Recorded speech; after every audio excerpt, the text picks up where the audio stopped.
far, the countries that are not in the TPPA are South Korea, Taiwan, Indonesia, and of course Thailand. Thailand opted out primarily because they wanted control on capital controls. That will be taken away once you sign the TPPA. So we, as myself, YB Wong Chen, YB Charles Santiago, YB Jayakumar, we attended the caucus meeting with Dato' Mustafa Mohamad, the meeting minister, about 2 days before Hari Raya last Tuesday. And while we appreciate the engagement, clearly there were so many areas of concern that cannot be resolved, that does not benefit Malaysia. So as parties that actually support free and fair trade, we were extremely alarmed.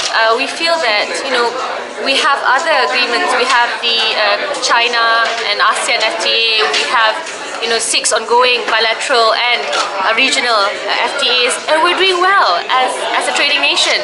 We are a developing nation.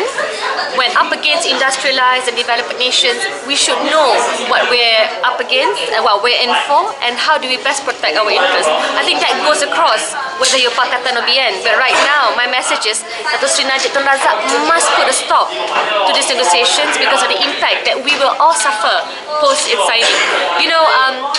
This company, Estee Lauder, is suing Canada because of its future profits that were lost because Canada withheld support and approval for its patents. This just happened. I mean, I'm not going to allow Malaysia to be, subservient and at the mercy of such suits. It's crazy. How will we survive? Millions of dollars wiped out from our country. What about the concern? What do you think the government agenda is pushing to ahead with this, even though there's so much of opposition? The thing is this, the government was very lucky because all the free trade agreements did not have to go through parliamentary ratification, meaning they didn't have to disclose anything. Before you knew it, there was the Malaysia-Australia FTA, which we only found out because of Australia's release.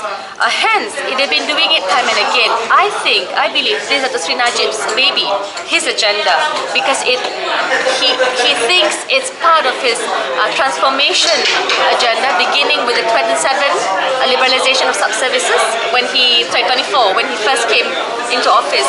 And the problem is, I don't think he realizes the full impact. Our concern is, the reason why we have PPC, we don't want it to be seen as just because Obama is visiting, just because America has invested so much that we are forced to agree. That's the wrong approach to take. So I think he thinks it's going to sort of put a stamp on his liberal transformation image. To grace the TPPA, moved by the Najib administration to cement a new step in relationships with US. I really, it might be his way to cement a more positive, amiable image of him with regards to Obama. I really can't care less because the impact, goes further than just myself. It's for my children, it's for the entire generation of Malaysians. It's going to be horrendous. And because of that, we were really trying to get as much information as possible. Remember, any FTA agreements will follow the US template. So you're talking about how do you get information. We looked at the US-South Korea FTA, we looked at the US-Singapore FTA, and what we're looking at is shocking. I mean, we will lose out. Trust me, you will not get access to American products. I mean, this is not that simple. Even in the textiles industry, there's only 50 companies that will benefit, 50 to 60. I mean, in terms of medicine, how many innovative drugs are in Malaysia?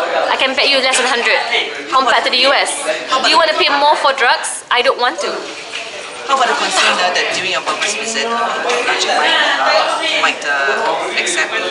That's why you have to make as much noise as possible, please.